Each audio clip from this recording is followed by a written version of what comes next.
Quero convidar você ao livro de Colossenses. Nós temos estudado nesse mês de aniversário um tema específico de celebração do aniversário dessa igreja, que é uma igreja necessária. Nós conversamos sobre o fato de que uma igreja necessária no primeiro domingo é uma igreja quente. Fomos atrás da carta do Senhor Jesus à Laodiceia, que condena aquela igreja por ser morna. Depois escutamos o reverendo Samuel Vieira no domingo passado, falando que uma igreja necessária é uma igreja que entende bem o seu tempo. Uma igreja que faz uma boa leitura do seu momento de história. E nós estudamos ali como que Davi arregimentou os filhos de Issacar, conhecedores da época ou do seu próprio tempo. E hoje eu quero convidar você à carta de Paulo aos Colossenses, capítulo 1, onde nós vamos ver que uma igreja necessária para todo o tempo, e de forma especial para o nosso momento, é uma igreja cristocêntrica. Não poderia deixar de mencionar essa característica. Afinal, por incrível que pareça, não é óbvia. Porque, com muita facilidade, o cristianismo e a espiritualidade pessoal têm deixado Cristo fora do centro. Então hoje eu quero exortar o meu e o seu coração na necessidade de cristocentricidade no nosso cristianismo, teologia e espiritualidade pessoal. Essa é a nossa proposta. Capítulo 1, portanto, versículos 13 até o versículo de número 17. Farei essa leitura, peço a sua atenção. Ele nos libertou do poder das trevas e nos transportou para o reino do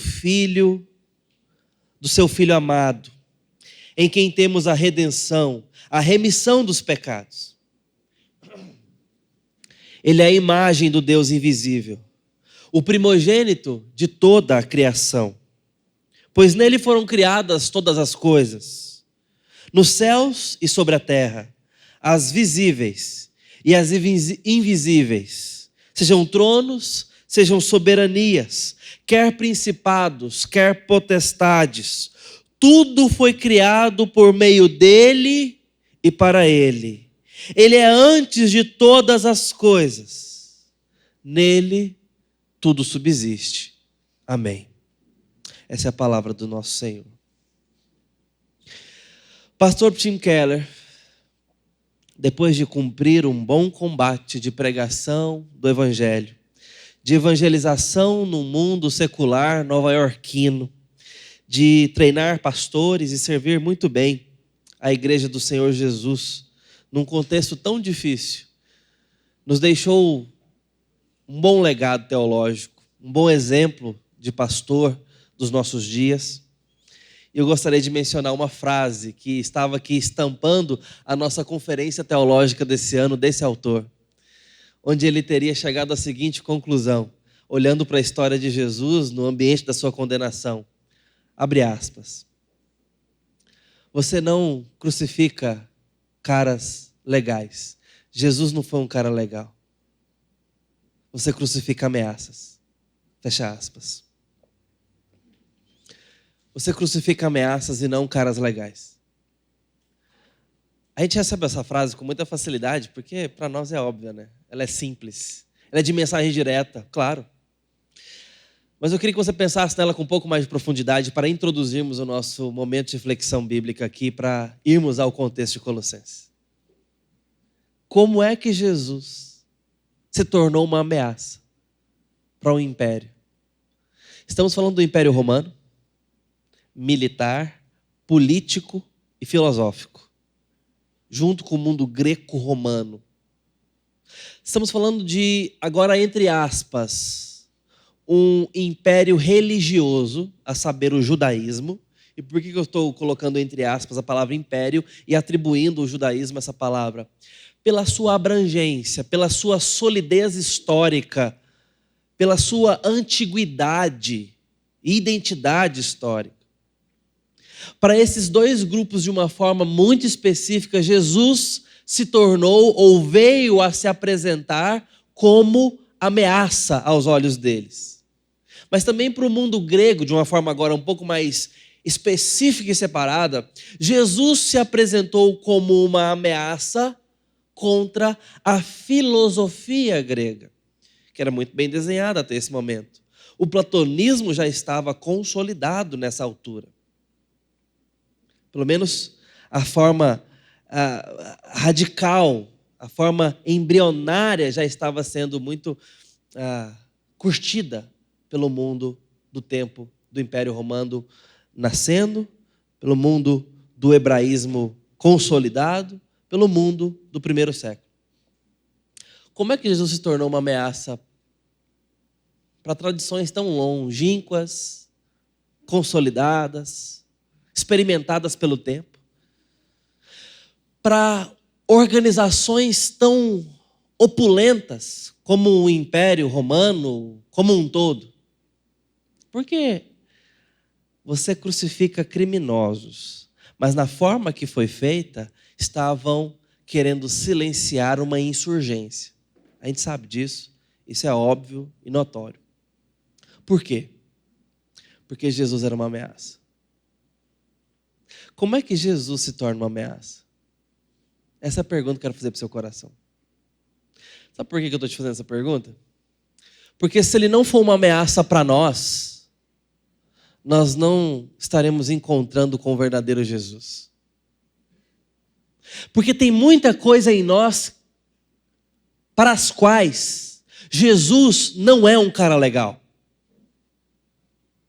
É uma ameaça. Sabe quando que ameaças existem? Quando elas colocam em risco algum status quo, alguma identidade, ou alguma integridade, alguma autoridade. Uma ameaça é um risco, um perigo iminente de mudança. Uma ameaça acontece quando alguém coloca uma arma na sua cabeça. E ali nós temos a nossa saúde ou mesmo vida colocada em risco. É uma ameaça. Ameaça de morte, mas ela pode ser muito mais singela. Ela pode ser verbal. Eu vou te matar. Essa é uma ameaça. Onde você coloca de forma verbal, em risco, em questão, a vida da outra pessoa. Isso é uma ameaça. Você está declarando que pode mudar algo, que você pode transformar radicalmente em outra coisa, que você pode depor a autoridade, que você pode matar a vida, que você pode ferir a saúde. Ameaça. E pode ser para coisas não violentas também. A ameaça, ela é um potencial de mudança. Jesus, desde que chegou ao mundo, fisicamente, era uma ameaça. Você se lembra do contexto? Onde os profetas antigos falavam do nascimento de um rei.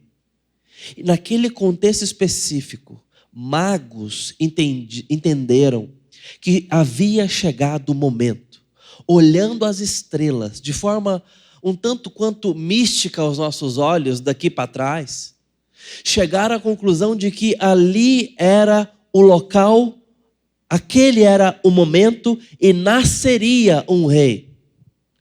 O hebraísmo antigo da linha de Abraão profetizou por muitos anos que haveria de chegar da descendência de Davi um novo rei. E no contexto da natividade de Jesus, nós temos a chegada de um rei. A tal ponto, essa era a notícia que corria de forma vulgar, que Herodes, a autoridade posta no momento e na circunstância, disse: matem os meninos.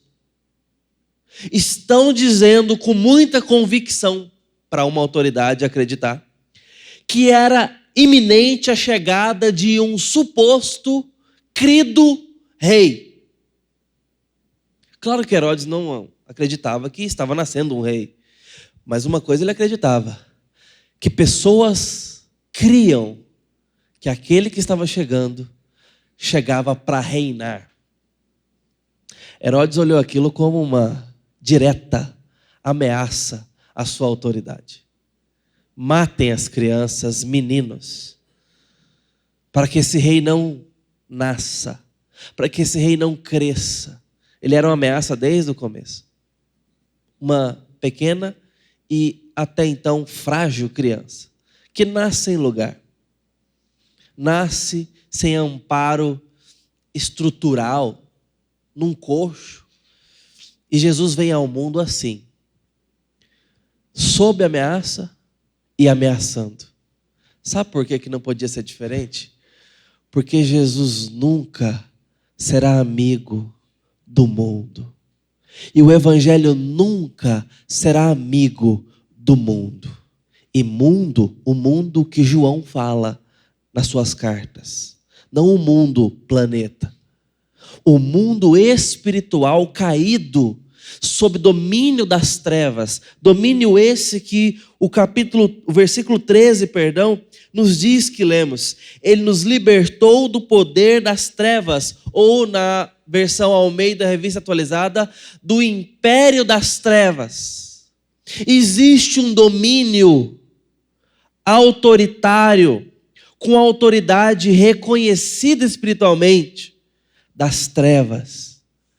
Jesus e o seu evangelho nunca se associarão e serão bem vistos pelo império das trevas, pelo sistema caído do mundo, pela espiritualidade que se converte em poder e potestade, inclusive se entremeia com cultura no mundo, num sistema prático, lógico e não apenas imaginado, mas é real, chega nos poderes, chega nas autoridades, desce para a cultura popular e é mal. Jesus nasce sendo uma ameaça ao sistema, uma ameaça ao império estabelecido das trevas. E por isso ele é ameaçado. Por isso tentam calar Jesus antes que ele pudesse chorar como um bebê. Isso nos dá ambiente para finalizarmos essa introdução repetindo a pergunta: quando é que Jesus se apresenta como uma ameaça? Quando ele é reconhecido como ele realmente é: Rei e Senhor, Deus vivo entre nós. Porque nesse momento ele estará ameaçando todas as demais autoridades, todas as demais divindades, tudo quanto é poder espiritual sobre nós e em nós. Ele ameaçará todo e qualquer ídolo, todo e qualquer general, todo e qualquer rei que queira competir com a sua majestade. Ele será uma ameaça a toda paixão que ocupa em nossos corações lugar que a sua glória deveria ocupar.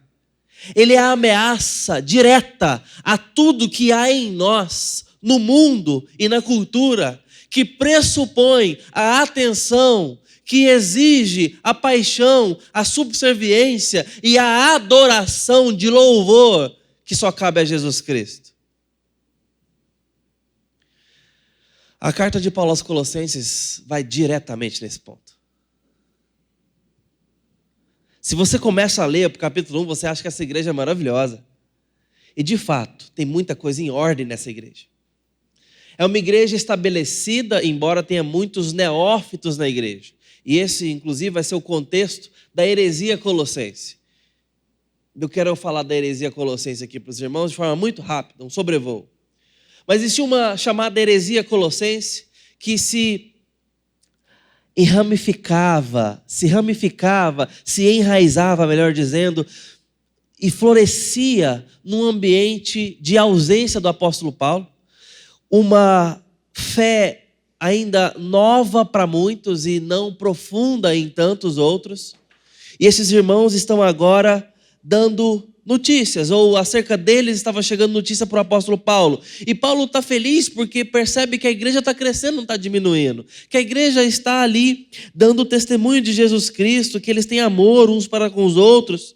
E o versículo 7 diz: isto vocês aprenderam de Epáfras, nosso amado conservo, e em relação a vocês, fiel ministro de Cristo, o qual também nos contou do amor que vocês têm no Espírito. Eu escutei boas notícias de vocês, eu estou feliz a Deus, porque Deus tem dado a vocês a oportunidade de se amarem, de crescerem no conhecimento, mas Epáfras foi buscar a ajuda de Paulo porque as coisas não estavam indo muito bem. Uma longa viagem, queridos irmãos. E Epáfras vai atrás de Paulo, na cadeia, para falar com Paulo: Paulo, preciso de você para pastorear os irmãos. Epáfras estava tendo dificuldade com a teologia e a prática daqueles irmãos. E Paulo vai escrever a carta, essa que está nas nossas mãos, para pastorear aquela igreja à distância e tentar ajudar Epáfras no pastoreio daquela igreja. Ou seja, essa é uma carta remédio para um problema grave. Alguns eram os problemas dos colossenses. Por exemplo, o problema de falsas filosofias entrando no meio do povo de Deus e se misturando, pense bem nessa palavra, a miscigenação doutrinária, a miscelânea teológica. Esses irmãos estavam pegando filosofias ou traços filosóficos pagãos, não ensinados pela sabedoria do Evangelho, contra a sabedoria do Evangelho, e misturando a sua teologia. E misturando essas filosofias, os rudimentos do mundo chamado aqui, com o que eles aprenderam de Paulo de Epáfras. Fazendo uma associação ilegítima. Mas tinha mais um problema: o cerimonialismo judaico. Esses irmãos também aqui numa prática, até certo ponto, comprometida com o cristianismo, estavam muito rigorosos nas suas práticas religiosas. O que para muitos é um esconderijo de pouca fé, de espiritualidade vazia. Pela prática religiosa, pelo costume do hábito virtuoso, eu escondo a minha falta de intimidade com Cristo ou a minha superficialidade teológica. Esses irmãos estavam, através de um cerimonialismo judaico, vivendo e se bastando nessas práticas. E não conseguiam ver, inclusive, o ponto anterior, que havia filosofias, doutrinas e ideologias perniciosas e contrárias ao Evangelho.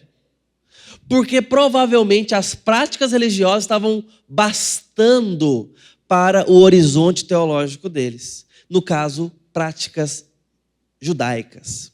E o que isso significa? Significam coisas para as quais Paulo chamou no capítulo 2 de sombras. São sombras. Vocês estão pegando aquilo para o qual Cristo era o alvo e vivendo na placa sinalizadora. É como se numa longa viagem nós nos contentássemos a chegar na placa que diz: seja bem-vindo. Já imaginou? Você pegar o seu carro, ir daqui para Salvador, viajar para uma praia e chegar ali naquela placa escrito Salvador a 5 quilômetros. E de repente você fica muito animado, depois de várias horas de viagem, 2 dias pelo menos aí parando para descansar, e você então para numa placa agora bem maior, bem mais exuberante, dizendo: seja bem-vindo a Salvador. E você fala: ufa, até tira o cinto de segurança. E mais, até para o carro. E já começa a tirar as coisas ali mesmo, do carro. A boia dos meninos, a cadeirinha, a caixa de isopor. Claro que não, né, gente? Mas por mais patético que essa cena possa parecer, é isso que nós fazemos quando voltamos ao Antigo Testamento e fazemos mau uso dele. Quando olhamos para os sinais, para as placas sinalizadoras, que nos dizem, em outras palavras, é por aqui, continue seguindo. e paramos nelas. Era isso que esses irmãos estavam fazendo quando voltavam e olhavam, por exemplo, deixa eu dar um exemplo aqui, anacrônico para eles, mas contemporâneo para nós, e colocamos a Arca da Aliança para entrar no culto. Nenhum sentido há nisso. Teologicamente, não. De acordo com a teologia bíblica, nenhum sentido. Porque a Arca da Aliança, o templo, o candelabro, os pães, as tábuas da lei, apontavam para Cristo e nos serviram muito bem, bem como o propiciatório lá fora, o altar lá fora no templo da tenda. Apontavam para Cristo e sua obra, o bezerro imolado, a pomba imolada, o novilho. Apontavam para Cristo. Jesus estava sendo apresentado no mundo antigo desta forma, mas era uma parte apenas parcial, como a sombra, embora apresente uma silhueta, não é o objeto que ela representa. Ela apenas aponta, sugere que o objeto é real, que o objeto está ali, mas ela mesma não é o objeto. O sangue do cordeiro pascal passado nos umbrais da porta no tempo dos egípcios ali, do povo de Deus na escravidão egípcia, apontava para Cristo, mas não é o Cristo. A serpente levantada para a cura das doenças ali do povo do tempo de Moisés apontava para Cristo, mas não o era. Mas ali Deus estava nos afirmando como que Cristo seria levantado, como que Cristo seria suficiente um dia e curaria as nações. Agora, sabendo disso, eu olho para o Antigo Testamento, vejo uma serpente de bronze e quero pendurar ela no pescoço, quero colocar aqui no fundo da igreja. Aí é uma infantilidade espiritual e uma ignorância bíblica tremenda, que precisa de instrução, que precisa de correção, que precisa continuar lendo a Bíblia, porque a teologia progride, prossegue, se amadurece a estatura da cruz de Cristo.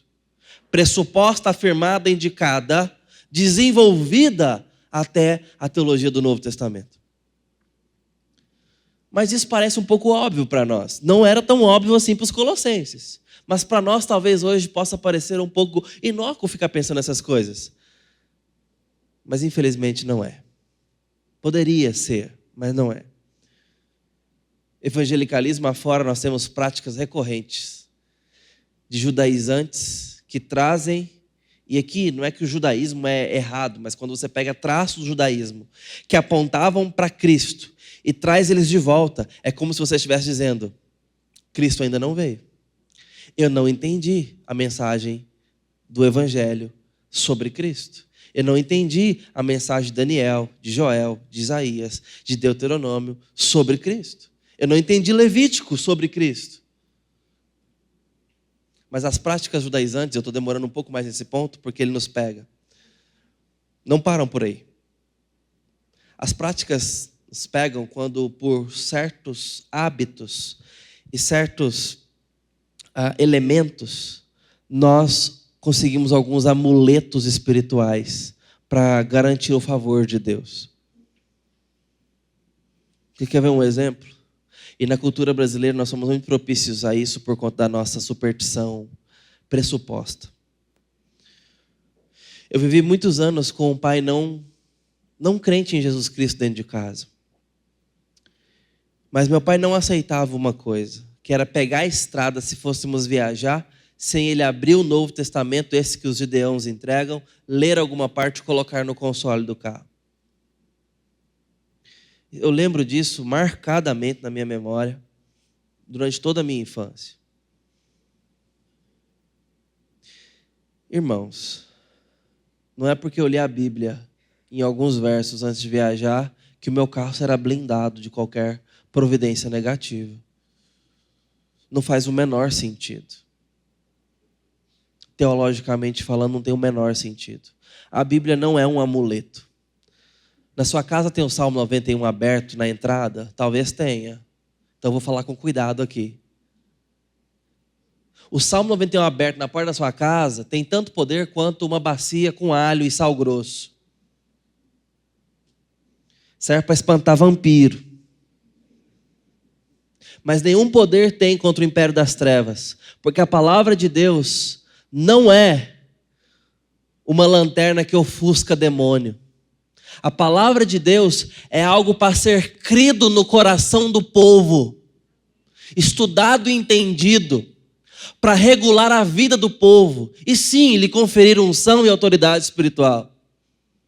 Aí nós vamos falar sobre demônios e tudo mais, sobre santidade e tudo mais.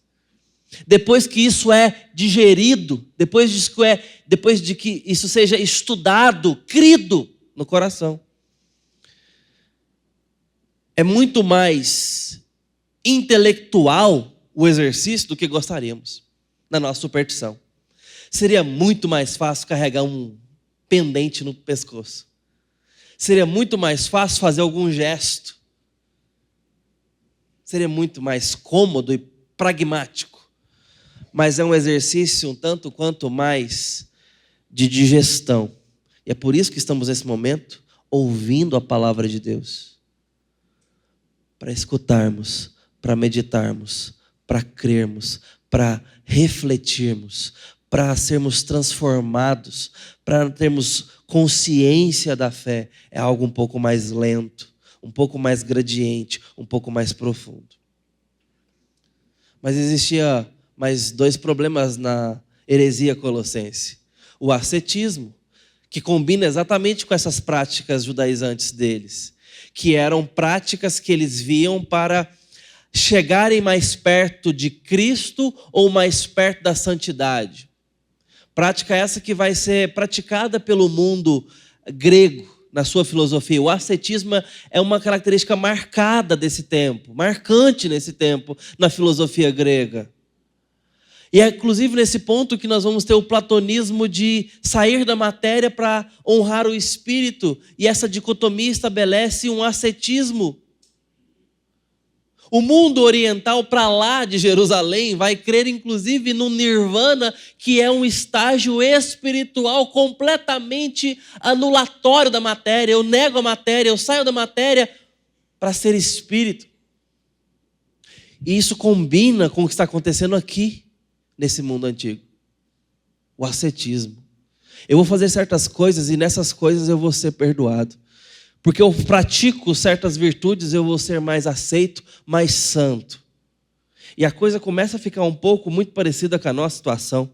Quando nós achamos que sim, Cristo basta, porém, aí o que vem aqui para frente, meus irmãos, não vale nada.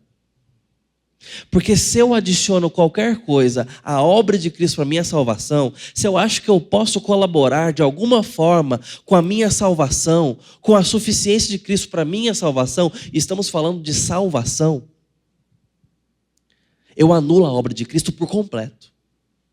Eu não colaboro com a salvação.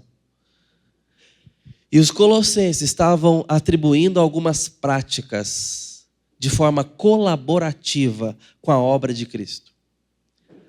Pelo qual, no capítulo 2, ainda Paulo os exorta. Contra o que Paulo os exorta.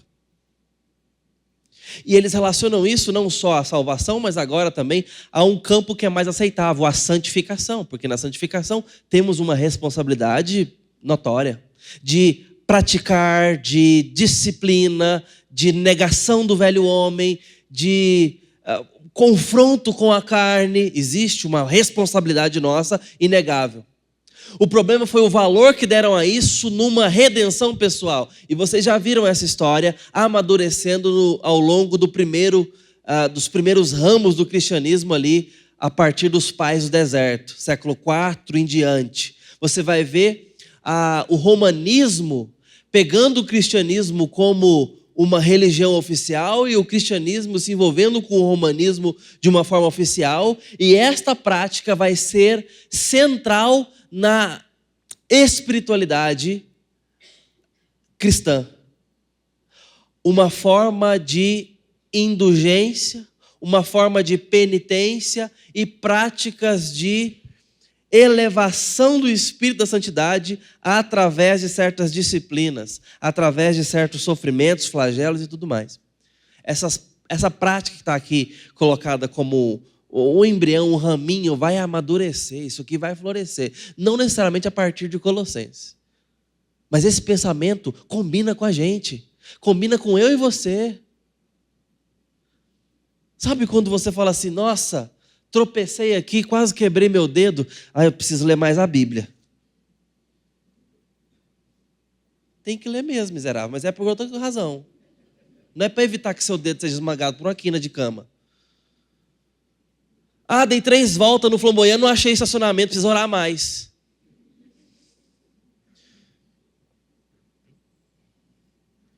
A gente ri, mas muitas vezes nós trazemos um mercado para a nossa espiritualidade. Uma prática mercadológica para a nossa espiritualidade. Os colossenses estavam fazendo isso. A última prática eu vou apenas mencionar, que era culto aos anjos. Aí eu não preciso nem mencionar, né? Viu como que uma coisa puxa na outra? Por fim, acharam que podiam cultuar anjos. Igreja irmã, tá? Não estou falando de uma seita religiosa, estou falando de irmãos nossos. Paulo está escrevendo a esses irmãos. Paulo quer falar com eles. Eu quero mencionar com os irmãos algumas etapas desse texto em que Paulo confronta isso. Olhe, por exemplo, como que ele chama Cristo. Depois que ele menciona no versículo 13 a libertação do império das trevas para o reino de Jesus, ele está dizendo, e aqui eu só estou mencionando, tá? Que existe um rei. Que existe um rei. E nós somos tirados de um império invisível. E agora nós estamos num reino do amado Filho de Deus. Existe um rei e nós somos súditos. Paulo já está pressupondo aqui o coração. Nós somos súditos. Nós somos servos. E tendo isso em mente, saiba que você foi liberto. Algo passivo em nós. Ativo para Cristo, passivo para nós.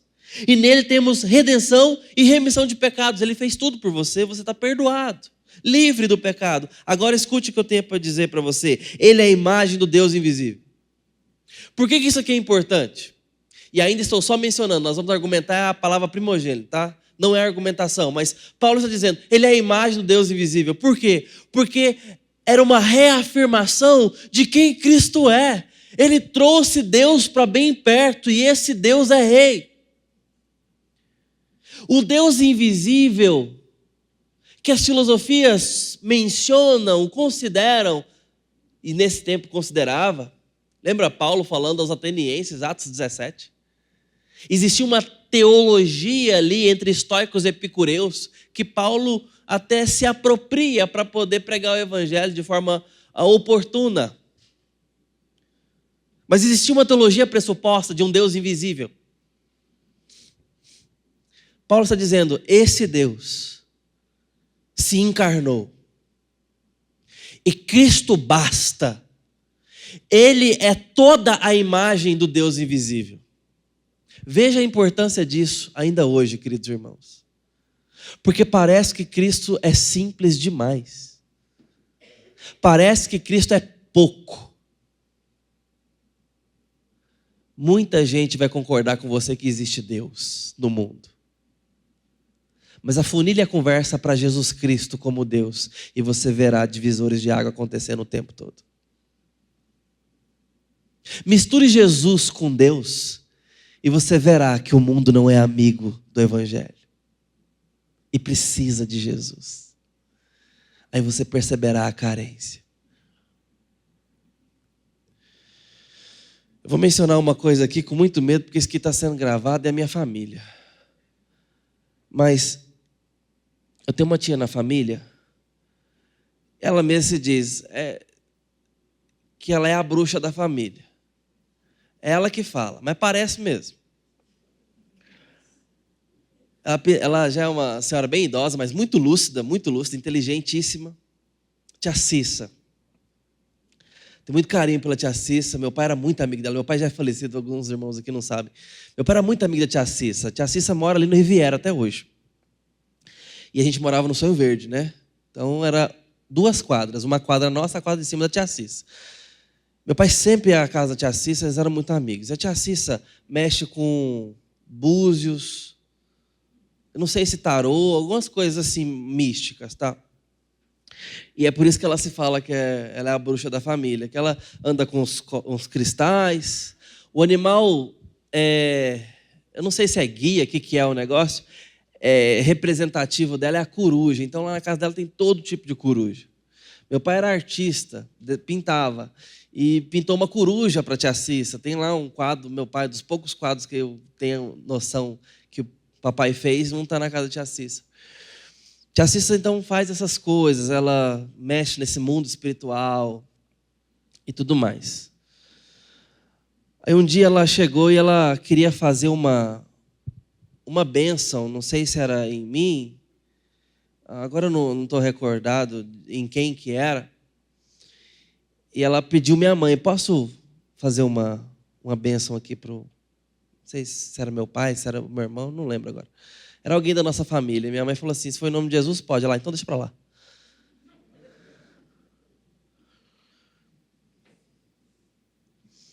Agora, teve um casamento de uma prima minha, conversando, matando a saudade ali. A gente acaba que a família só se encontra agora em velório e casamentos, infelizmente.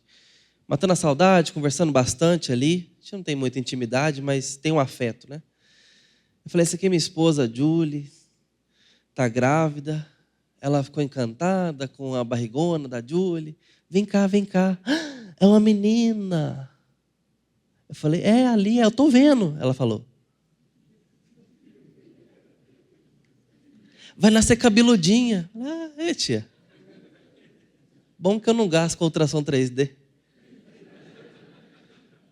Vem cá, chamou a Julie. E antes de qualquer reação, ela já estava com a mão em cima da barriga da Julie, sussurrando algumas coisas. Minha mãe com a cara fechada, certamente repreendendo algumas coisas. Situação muito desagradável. Muito desagradável. Só que ao mesmo tempo nos força a algumas convicções de que Jesus basta, que Jesus nunca será amigo, de que Jesus nunca perderá para as forças espirituais contrárias. Nunca. De que todos debaixo de Cristo estão suficientemente salvos.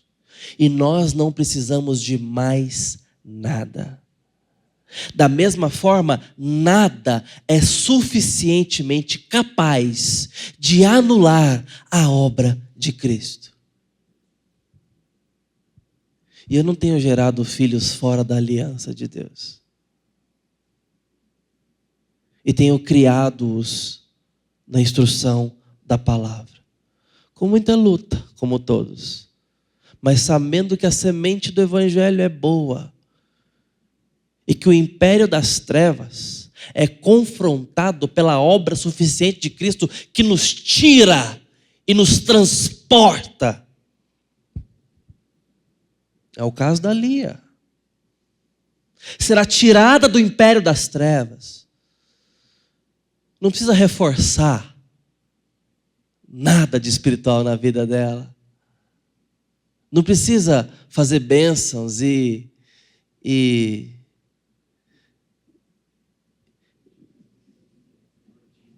mandinga. Não adianta. Ela já nasce carente do evangelho. Mas nasce no seio da aliança de Jesus. E essa aliança, que vale-se do sangue de Cristo, há de mostrar os seus frutos. Paulo fala isso para esses irmãos. Cristo fez isso por vocês. E então começa a dizer para nós algumas características. Ele é o primogênito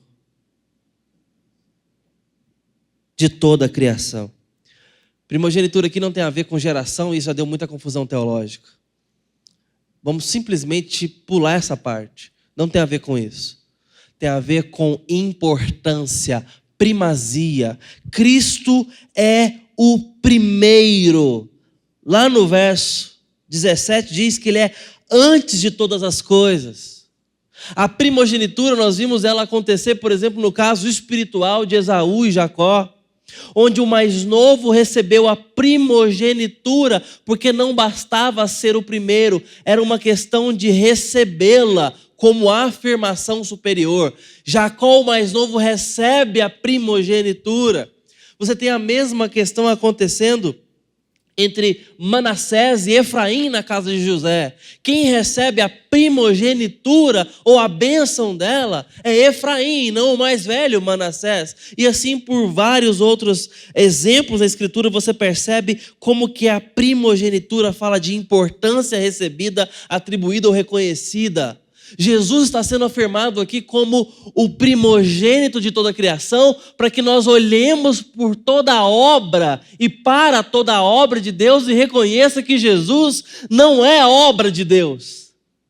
Que Jesus é antes da obra de Deus e toda a obra de Deus é coberta por Cristo. Ele é o primogênito de tudo o que existe, de toda a realidade. O mais importante, a verdadeira primazia, a verdadeira importância suprema, Ele é.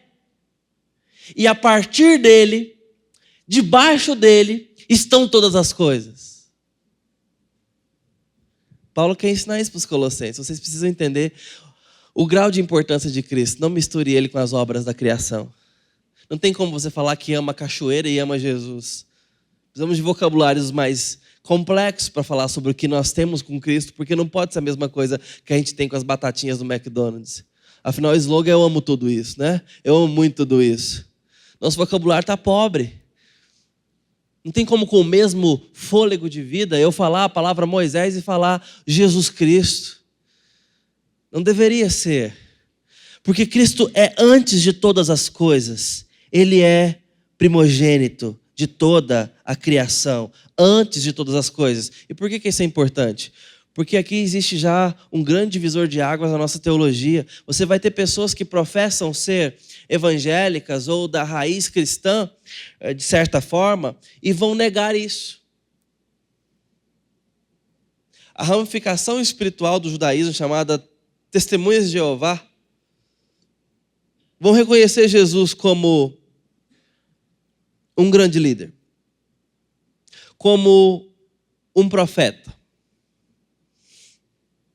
mas não como o Messias.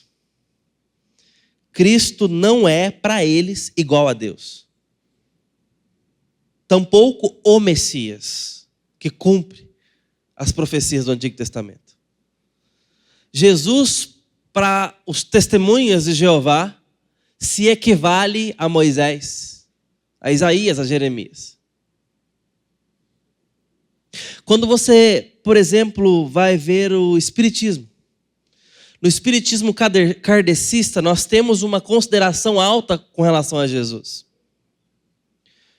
Jesus é considerado como um espírito iluminado, de primeira grandeza. É uma excelente consideração. Mas não basta. Porque Jesus não é só um espírito iluminado. Ele é o único Deus vivo. Quando nós olhamos para a tradição sólida do muçulmanismo, do islamismo, nós vamos ter uma alta consideração acerca de Jesus. Jesus é um dos primeiros profetas da grandeza que ele tem. Quase que equiparado a Maomé. Um tipo de Cristo para o islamismo. E de fato Jesus é profeta. De fato, Jesus é um espírito de luz. De fato, Jesus tem a autoridade que Moisés recebeu. Mas o Evangelho nos fala que Jesus é mais do que isso. Jesus é Deus. o primogênito, sobre tudo e sobre todos.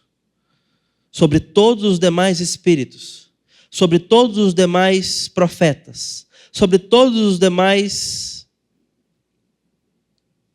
aspectos criados, visíveis, invisíveis, sobre todos os poderes espirituais, sobre todas as autoridades da terra e da história. Jesus é único e debaixo dele estão todos e tudo no universo. Segundo lugar, as preposições. Paulo usa certas preposições para falar de Jesus. Paulo diz que todas as coisas foram criadas por ele, foram criadas nele e foram criadas para ele. A primeira é em, nele. E ao dizer que todas as coisas foram criadas em Cristo, ele está colocando toda a criação sujeita a Cristo. Toda a realidade, todo o cosmos, os astros e os planetas, e não só a esfera terráquea que nós conhecemos. Tudo que existe foi feito em Cristo. Cristo é a matriz da criação. Nele, em Cristo, ou seja, não tem nada que inclui Cristo. Não tem nada que considera Cristo, é muito mais do que isso. Cristo é o aspecto primário, a partir de quem tudo que existe, existe. Eu não consigo ser mais claro do que isso, mas ainda acho que as palavras são insuficientes para expressar a grandeza do que Paulo está falando. Quando ele usa essa preposição, nele. Todas as coisas foram feitas nele. Todos e todas as coisas. Segunda preposição, por Cristo. Ele não é apenas a chave mestra, o fator matricial. Ele é a mão de obra. Ele é o desenhista, ele é o projetista e o executor da obra. As coisas foram feitas por Cristo. O carpinteiro fez a madeira e sabia muito bem o que queria com ela. Aquele que recebe adoração através de música, inventou a arte e a melodia.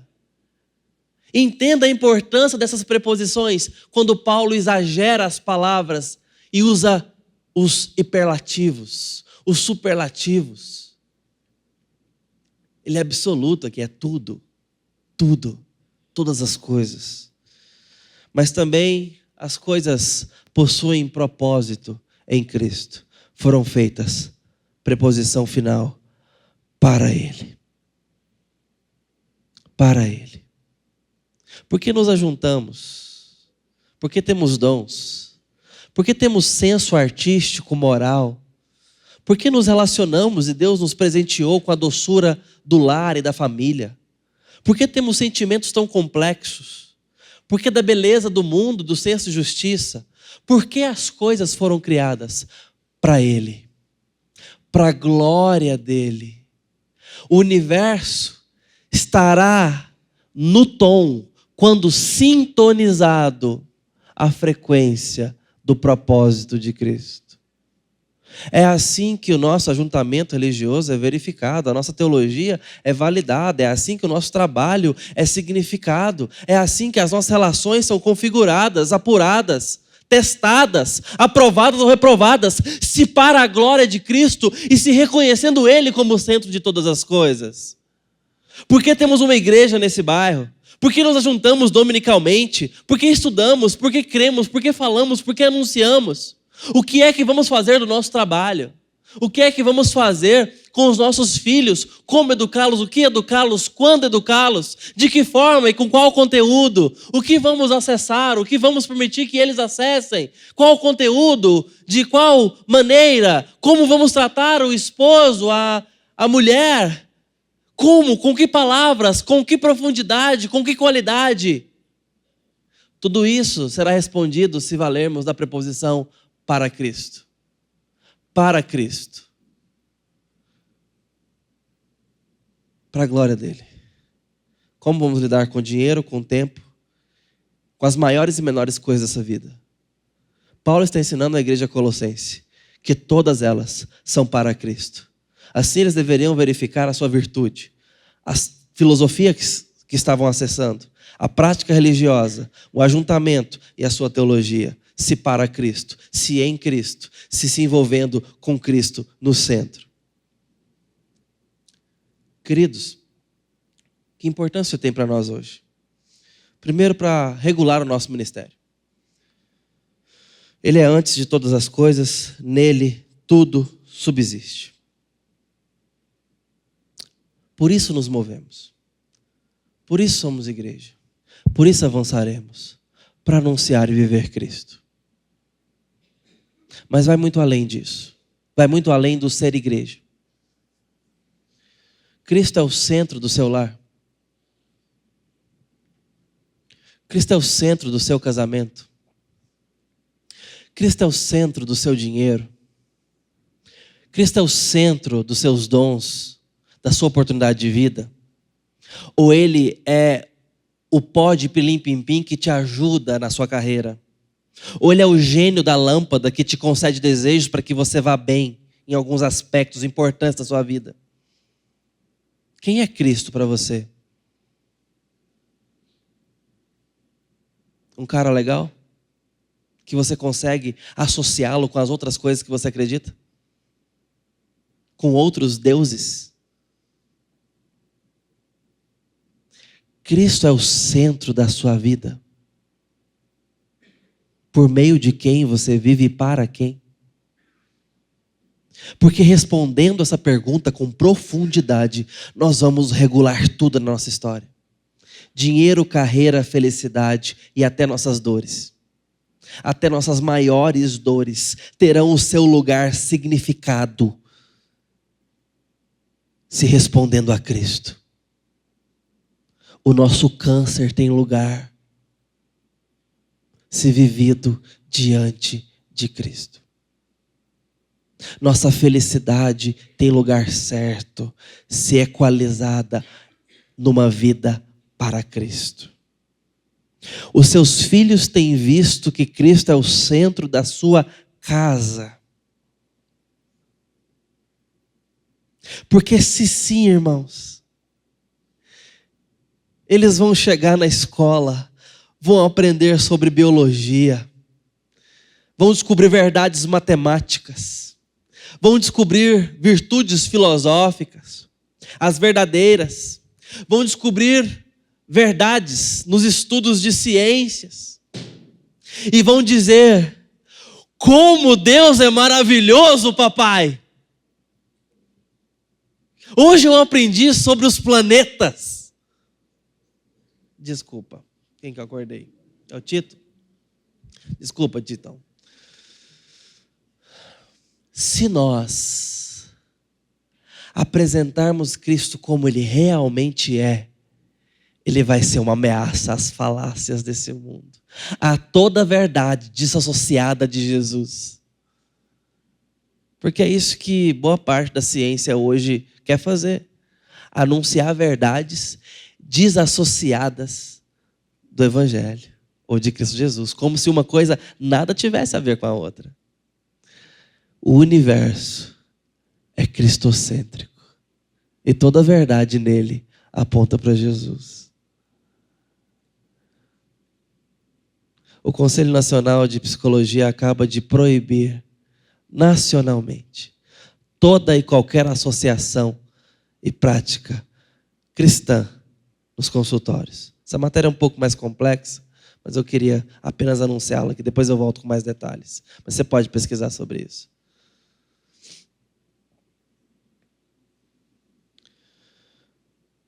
O mundo tem uma tentativa de desassociar ciência de Cristo. A igreja está aqui como luz desse mundo, como sal, para dizer: isso não é verdade. O mundo e a ciência precisam de Jesus.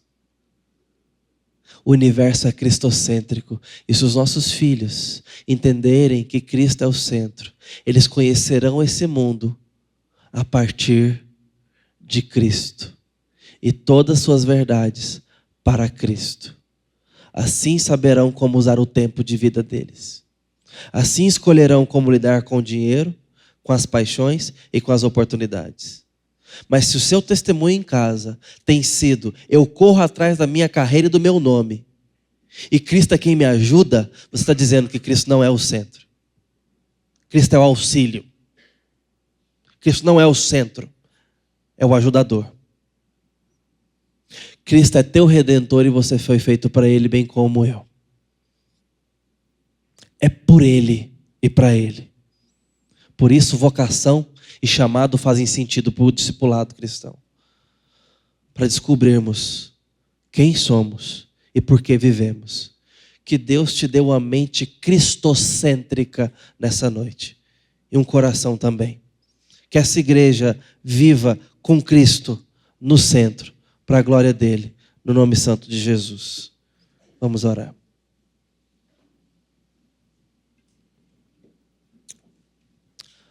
Ó Deus bendito, como precisamos priorizar Jesus Cristo como centro de todas as coisas. Como precisamos, ó Deus, que o Senhor fale conosco, nos abençoe, nos atraia ao Senhor. Mas eu quero te pedir hoje, nessa noite, que Cristo Jesus seja crido por esses corações que escutam essa mensagem. Te peço hoje que haja redenção, que haja rendição, ó Deus, em corações que têm resistido à verdade de Jesus Cristo, que não têm colocado Jesus como Senhor da sua história. Eu te peço hoje que corações sejam convencidos, que mentes sejam convencidas de que Jesus Cristo é a verdade, o caminho e a vida. Ó Deus, que no Senhor tudo subsiste. Te peço hoje, ó Deus, por conversão, por salvação, por arrependimento, que o Senhor, ó Deus, venha sobre nós com poder, nos convença para Ti. Em nome de Jesus hoje, ó Deus, alcance corações. Em nome de Jesus, alcance vidas e histórias. No nome santo de Jesus te pedimos isso, com santa expectativa.